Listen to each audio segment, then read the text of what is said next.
We hear something such as a word like this, we think that our defining moments are only the good times. But can I tell you, and I want to really submit to you, that I want you to think about your defining moments, the worst moment in your life, the worst day in your life, the most heinous crime committed against your personhood, that which destabilizes your mind, your heart, your soul, and your spirit, those are your defining moments. Those are the things that help you decide who God is in your life, help you to determine who you are as far as Christ is concerned, which direction you're going to go. It helps you to decide if you want to stay with the wheat or the tares. It helps you to determine if you want to keep people in or you want to keep people out. Come on. I just started doing a process of elimination late last year, continuing on this year, and I have done a great job. My circle is extremely small. It was already small, but it's even more smaller than it was before.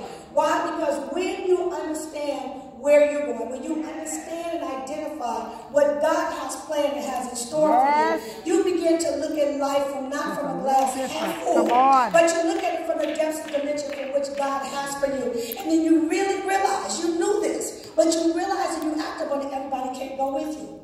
Right. And can I add to that everybody not only can't go with you, but those that were riding on your coattail, they never meant you any good in the first place, and they were just there because they saw where you are, where you're going, before you could even identify that. So in this era, this season, this is your defining moment, but you have to make good on what it is. You have to be sure about what you're doing, and you have to know that you're in it to win it, that you're in it all in or nothing.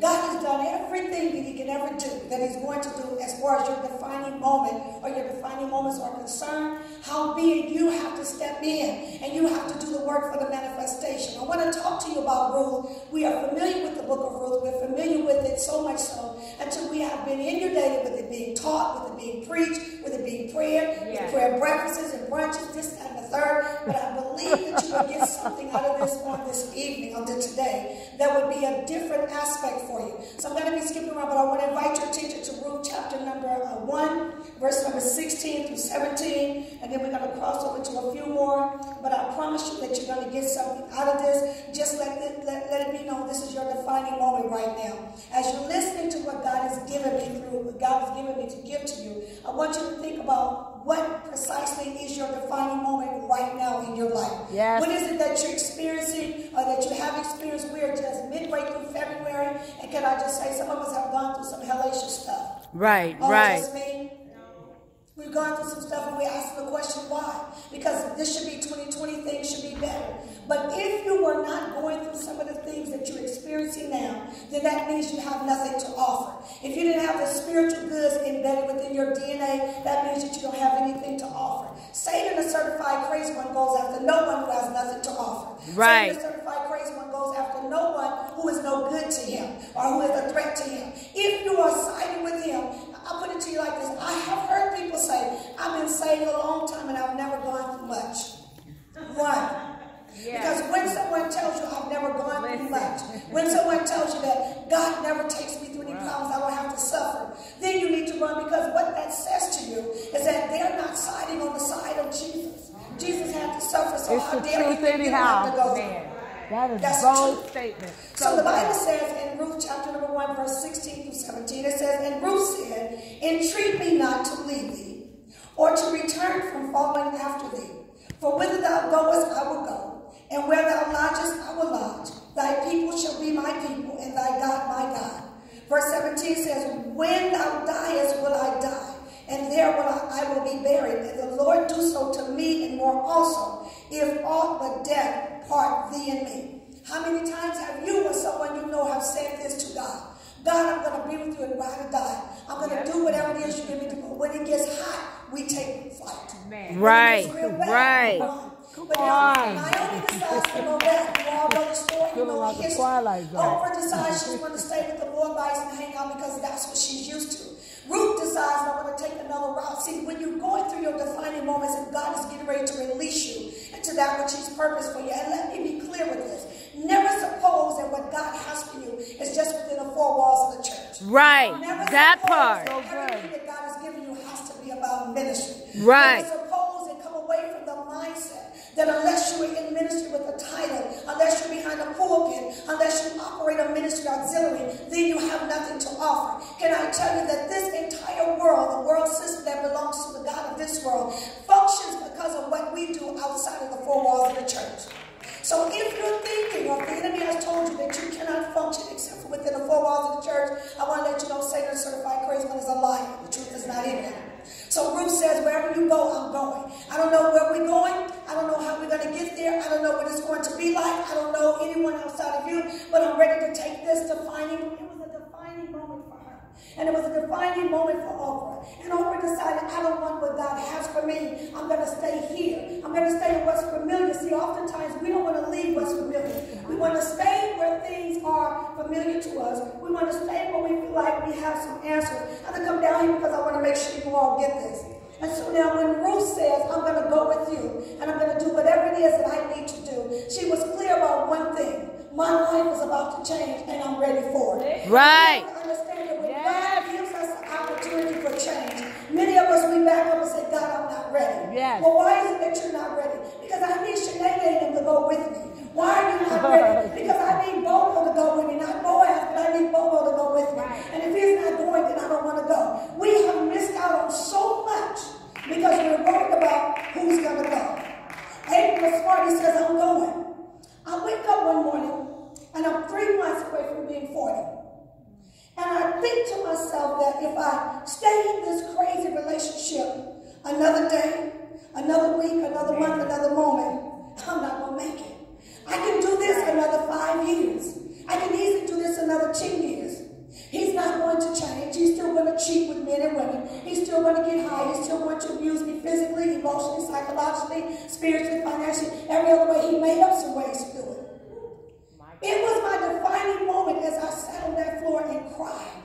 I cried until I made up my mind to get up. That brother went to work. He came back. I was not. In 4 hours, I was out of there. I left the furniture. I left everything that was important according to materialistic stuff because I knew that God had something else in store for me and I needed better. Are you hearing me? See, these defining moments, as I said, don't always come when things are lined up and they look good. Yeah. Your most important, prevalent, precise, defining moments come when all hell is breaking loose, when you don't know which way is up or down, when you can't even get past the tears to see, when you don't understand and can't identify, you can't even get a prayer through because they don't even reach the ceiling. Right. All I knew is that if I wanted to live, and all I knew is that if I wanted to get what God has for me, I need to leave now. And I left. I did not look back. I had some bumps. Yes. I had some relapse. He showed up. I let him move in. It was crazy. And when God let me out of there again, he said, if you go back to Egypt, you won't make it. Listen. So you have to understand. But when you look at this for Ruth had no business saying to Naomi, wherever you go, I'll go. Why? Because the enemies of the children of Israel were the Moabites. They were perpetual enemies, so there had no reasoning for no indication for them to be together. I want you to hold that thought because oftentimes we think, unless you're saved, sanctified, and filled with some kind of ghost, I can't rock with you. We miss out on money on the table because you're not in the church. We miss out on connectivity because you're not in the church. Can I tell you that money is not in the four walls of the church? Can I tell you that your connectivity is not always within the four walls of the church? But we say, no, I'm not going to do that because they're not saved. No, I'm not going to do that because they're not in the church. Don't miss out on what God has for you because there are those in the world that are connected to your defining moments. You can hear me. Come on. You better talk. Whatever you do, I'll do. And they get to where Naomi comes from. And she's there. Ruth knows no one. Yes. We have to know the who, what, when, where, and why. Right. This is where we miss out on our defining moments. Because we need an answer, and God is not going to always give you an answer. If you had an answer for everything that God was going to do, you wouldn't be here. And if you had an answer for what God was going to do, you wouldn't have to get to that point. Why? Simply because I don't want it. I don't want the tears. I don't want the heartache. I don't want the tears and the heartaches and disappointments. I just want to pass. But Ruth was clear about one thing. Is that I need to make a change. There's nothing here for me in Moab. There's nothing else left for me to do here. And I need to do something different. Where are you today in your life? I can tell you that this is your defining moment just by the fact that you're here. Yeah. Let me say that again. Yeah. I can tell this is your defining moment just by the fact that you're here. See, you have to get up and you have to change clothes at least 3 times. We have to fix our our face, put on our makeup. Right. Come on. This doesn't look good. This does look good. And whatever it is, but we came seeking something. This is your defining moment. This is the time that you get to decide if you want your life to be the same. This is the time you get to decide if you want to wait on people to validate you. Because everybody's not going to validate you. Do you know why people are not going to always validate you? That's right. You really don't know, do you? I'm not going to validate you because if I do, then you get to do what I can see that God has already given you, but I don't want you to know about it. Right. That I part. refuse to validate you because the moment that I do, you know who you are, and it messes up my plan, and now you shine and I don't. Come on. All right, y'all just okay. Come on. All right. Stop. So now, so she gets there. But now, when we talk about our defining moments, we want everything handed to us on a silver platter. God doesn't operate like that.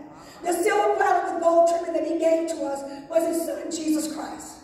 Everything he would ever give to us, do for us.